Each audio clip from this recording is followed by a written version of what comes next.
அண்மை செய்தியாக பார்த்து வருகிறோம். நாளை துணை முதலமைச்சராக இளைஞர் நலன் மற்றும் விளையாட்டுத்துறை அமைச்சராக இருந்து வரக்கூடிய உதயநிதி ஸ்டாலின் பொறுப்பேற்க இருக்கிறார். ஏற்கனவே பல மாதங்களாக துணை முதலமைச்சராக உதயநிதி ஸ்டாலின் பதவியேற்பார் என்று பல்வேறு தரப்பில் தெரிவிக்கப்பட்டு வந்த நிலையில் தற்போது நாளை துணை முதலமைச்சராக உதயநிதி ஸ்டாலின் பதவியேற்க இருக்கிறார். மேலும் அமைச்சரவையில் பல மாற்றங்களையும் செய்வதற்கு ஆளுநர் ஆர் என் ரவி தற்போது ஒப்புதல் அளித்திருக்கிறார். முதலமைச்சரின் பரிந்துரையை ஏற்று அமைச்சரவை மாற்றத்திற்கும் ஆளுநர் ஆர் என் ரவி ஒப்புதல் அளித்திருக்கிறார். துணை முதலமைச்சராக நாளை உதயநிதி ஸ்டாலின் பதவியேற்க இருக்கிறார்.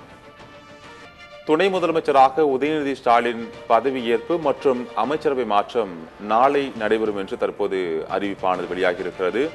துணை முதலமைச்சராக நாளை உதயநிதி ஸ்டாலின் பொறுப்பேற்க இருப்பதாகவும் அமைச்சரவைகள் மாற்றம் நடைபெற இருப்பதாகவும் தற்போது அறிவிப்பானது வெளியாகியிருக்கிறது.